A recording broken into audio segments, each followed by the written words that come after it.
Good day plant lovers. Ayan, nandito naman ulit tayo. Ayan, para ipakita po natin ang mga plants po natin na ready for shipping na po. Ayan, ito po yung mga customers po natin from Visayas and Mindanao. Yung mga una pong nakapag-settle po ng payment. Ayan po, naka-ready na ang mga plants nyo po. Ayan, for today po mag-packaging na po ulit tayo. Ayan po. Napakadami natin guys na sold po na Dracena. Ayan na. Marami pa rin tayong mga padating niyan sa mga maaagusto. 80 pesos lang po yung mga ganyang klase. Ayan po. Ayan dyan ang ating Warneki. Ang ating si Lemon Lime. Tapos si Light Yellow. Ayan po. Dami ng ating mga plants po. Pati mga Dwarf Holland Anthuriums natin guys. This coming Thursday po, may mga padating ulit tayo na mga bagong stocks po ng ating anthuriums. Tapos ayan, nandyan din yung ating Philodendron Hope. Ang dami niyan. May mga Dwarf ZZ tayo doon. Ayan, yung Dwarf ZZ natin, nagmura yan guys. Dating nasa 700 pesos. Then yung sunod na benta natin, nag 250.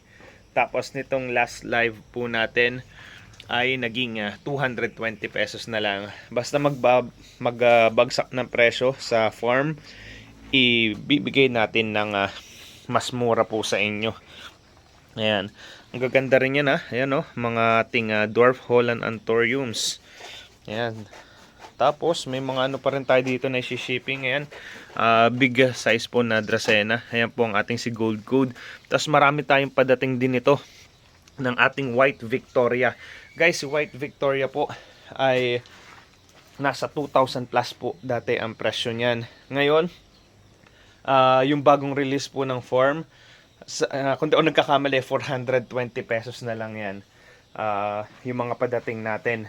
Kaya abangan nyo yan sa ating mga post at saka sa ating live selling. Every Friday po tayo nagla-live 1 PM to 8 to 9 PM po tayo nagla-live. Ayan, sobrang dami natin guys. 600 plus yung naandito sa packaging area ngayon. Tapos meron pa rin tayong 700 plus na halaman sa live area. Iniintay lang natin makapag-settle ng payment yung iba nating customers para after po na ma-packaging namin ito ngayon, mamayang around 5 PM to 7 PM hahakutin naman uli namin dito yung the rest po ng mga nakapag-settle pa ng payment para bukas naman sila naman ang aming ipapa-aging. Ayan, pina-priority lagi natin yung may mga bromeliads po para papa-air dry natin. Ayan, itong mga to, ayan, medyo basa pa yung kanyang ugat.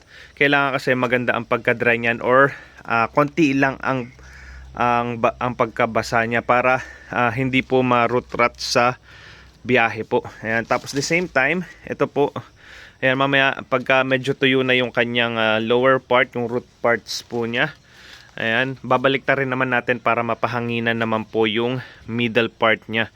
Ayan, kailangan kasi yan ay hindi rin basa yung pinaka core niya para hindi po sila mabulok. Ayan, napakadami ng ating mga ipapa-aging pa. Tapos ito guys, ayan, mga best seller din natin talaga yan. Yan yung mga flowering bromeliads natin. Ito si Hilda. Ayan. Then ito naman yung ating si Holo. 80 pesos yung mga ganan. Sa ngayon sold out tayo. Pero pwede naman kayong magpa-reserve para hindi kayo maubusan sa live selling natin. Ayan napakadami natin mga Dracena.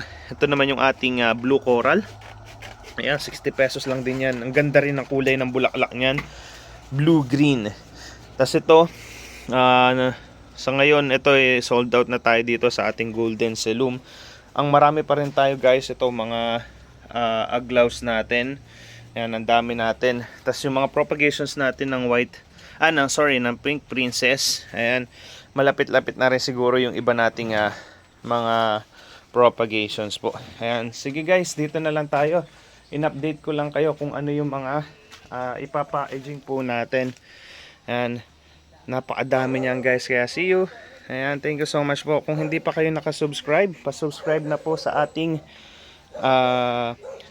Facebook page, Juanitos Garden, at saka sa ating YouTube channel. Ayan, Juanitos Garden. Maraming salamat po.